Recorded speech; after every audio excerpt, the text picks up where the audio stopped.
দুনিয়া কাঁপানো খবর। মধ্যপ্রাচ্যের নীল জলরাশিতে এখন শুধু বারুদের গন্ধ।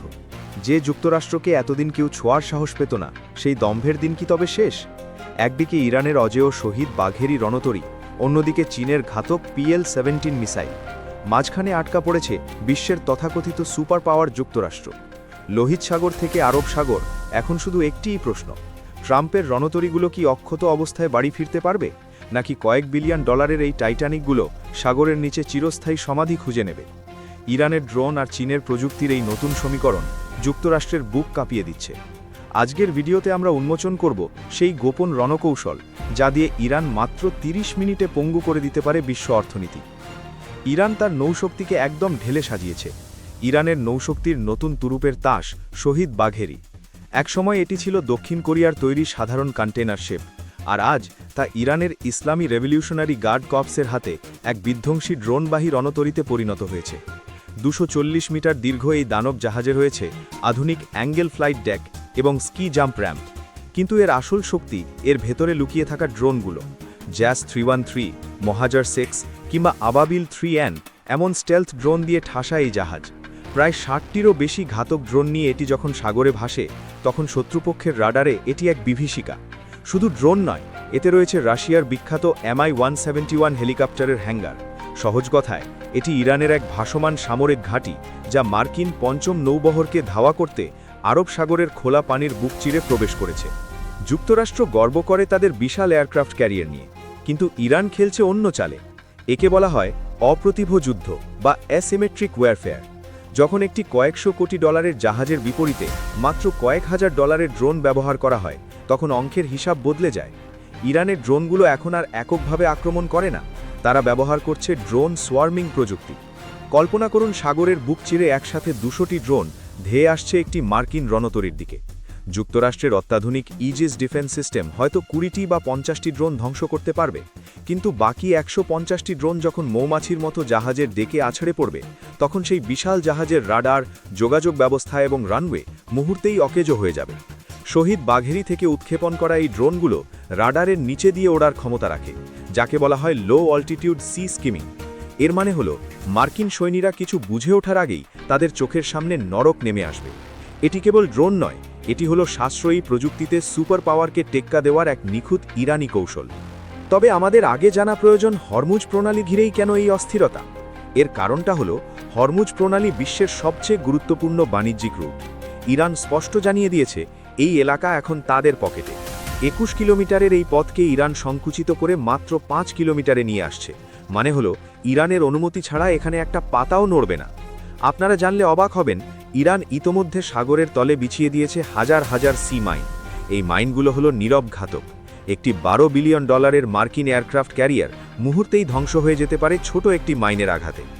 IRGCর জওয়ানরা সাফ জানিয়ে দিয়েছে, আমেরিকা যদি এক চুল নড়ার চেষ্টা করে, তবে মাত্র 30 মিনিটে পুরো হরমুজ প্রণালী বন্ধ করে দেওয়া হবে। তখন পশ্চিমী মিত্র সৌদি আরব, কাতার বা কুয়েতের তেল আর বিশ্ববাজারে পৌঁছাবে না। অন্ধকার হয়ে যাবে পশ্চিমের শহরগুলো। যুক্তরাষ্ট্র কি সাহস পাবে তাদের কোটি কোটি ডলারের ডেস্ট্রয়ারগুলোকে এই মরণ ফাঁদে পাঠাতে? উত্তরটা হলো না, কারণ তারা জানে সাগরের নিচে সেই মানচিত্র বা মাইনগুলোর নকশা একমাত্র ইরানের কাছেই আছে। আমরা সি মাইনের কথা জানলাম, কিন্তু ইরান এখন এর সঙ্গে যুক্ত করেছে আন্ডার ওয়াটার সুইসাইড ড্রোন। এই ড্রোনগুলো সাগরের নিচে নিঃশব্দে চলাচল করে এবং জাহাজের প্রোপেলার বা নিচের অংশে আঘাত হানে, যা মেরামত করা প্রায় অসম্ভব। তবে সবচেয়ে বড় ভয়ের নাম হলো ইরানের তৈরি ফাতাহ 2 হাইপারসনিক মিসাইল। শব্দের চেয়ে 15 গুণ বেশি দ্রুতগামী এই মিসাইলটি কোনো বর্তমান আকাশ প্রতিরক্ষা ব্যবস্থা দিয়ে আটকানো সম্ভব নয়। চীনের স্যাটেলাইট গাইডেন্স সিস্টেম ব্যবহার করে ইরান যদি এই মিসাইলটি নিক্ষেপ করে, তবে এটা লোহিত সাগর বা আরব সাগরে থাকা যে কোনো মার্কিন লক্ষ্যবস্তুতে আঘাত আনতে সময় নেবে মাত্র কয়েক মিনিট। পেন্টাগনের জেনারেলরা ভালো করেই জানেন, হাইপারসনিক মিসাইলের সামনে তাদের থ্যাড বা প্যাট্রিয়েট মিসাইল ডিফেন্স সিস্টেম অনেকটা ঢালহীন নিভৃত প্রহরীর মতো। চীনের প্রযুক্তির সাহায্যে ইরান এখন এমন এক উচ্চতায় পৌঁছেছে, যেখানে প্রশান্ত মহাসাগর থেকে আসা মার্কিন রণতরীগুলো সহজ শিকারে পরিণত হয়েছে। দীর্ঘদিন ধরেই ইরান যুক্তরাষ্ট্র একে অন্যের দিকে অস্ত্র তাকিয়ে রেখেছে, কিন্তু খেলার মোড় ঘুরে গেছে তখন, যখন চীন সরাসরি এই ময়দানে প্রবেশ করেছে। আরব সাগরে ইরানের শহীদ বাঘেরির পাশে এখন পাহাড়ের মতো দাঁড়িয়ে আছে চীনের 3টি শক্তিশালী যুদ্ধজাহাজ। এর চেয়েও ভয়ঙ্কর খবর হল জিবুতিতে চীনের সামরিক ঘাঁটিতে মোতায়েন করা হয়েছে বিশ্বের সবচেয়ে লম্বা পাল্লার air two air missile PL-17।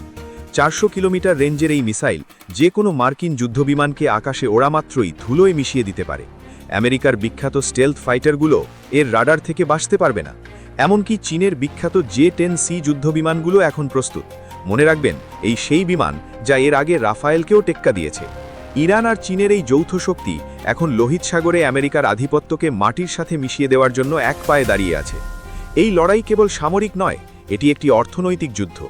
লোহিত সাগর আর হরমুজ প্রণালী দিয়ে প্রতিদিন প্রায় 2 কোটি ব্যারেল তেল যাতায়াত করে। ইরান যদি মাত্র 30 মিনিটের জন্য এই পথটি বন্ধ করে দেয়, তবে বিশ্ববাজারে তেলের দাম এক রাতেই $200 ছাড়িয়ে যাবে।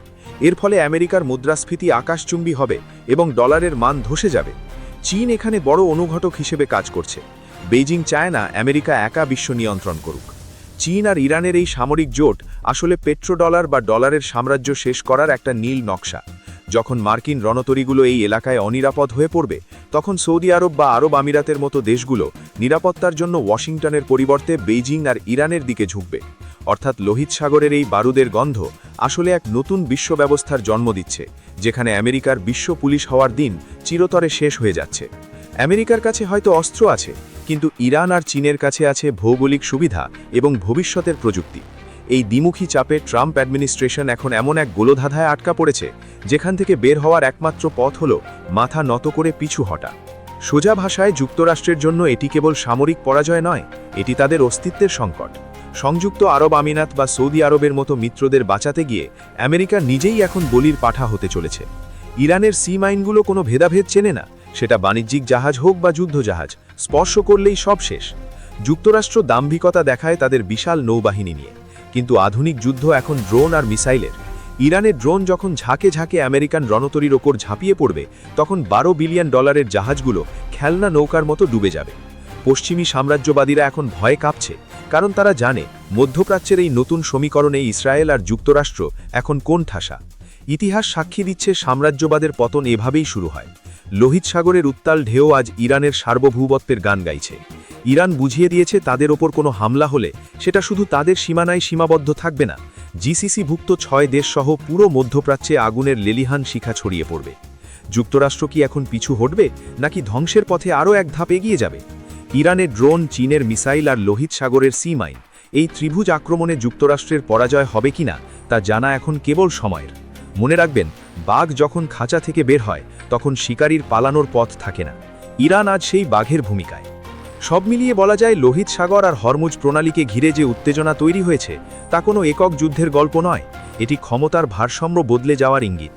ইরান দেখিয়ে দিয়েছে সীমিত সম্পদ আর তুলনামূলক সস্তা প্রযুক্তি দিয়েও পরাশক্তির দম্ভকে চ্যালেঞ্জ করা যায়। Drone, sea mine, under water system কিংবা হাইপারসনিক ক্ষেপণাস্ত্র, সব কিছু মিলিয়ে যুদ্ধের ভাষা বদলে গেছে। অন্যদিকে চীনের নীরব কিন্তু কৌশলী উপস্থিতি এই সমীকরণকে আরও জটিল করেছে, যেখানে সামরিক শক্তির পাশাপাশি অর্থনীতি আর জ্বালানি নিরাপত্তা এক সুতোয় বাঁধা। প্রশ্ন এখন কে কাকে হারাবে তা নয়, প্রশ্ন হলো কে কতটা ক্ষতি সামলে টিকে থাকতে পারবে। বিশ্ব বুঝে যাচ্ছে একমুখী আধিপত্যের যুগ শেষের পথে। সামনে হয়তো সরাসরি সংঘর্ষ নয়, বরং ভয়, চাপ আর কৌশলের এক দীর্ঘ যুদ্ধ, যার প্রভাব পড়বে প্রতিটি দেশের ঘরে ঘরে।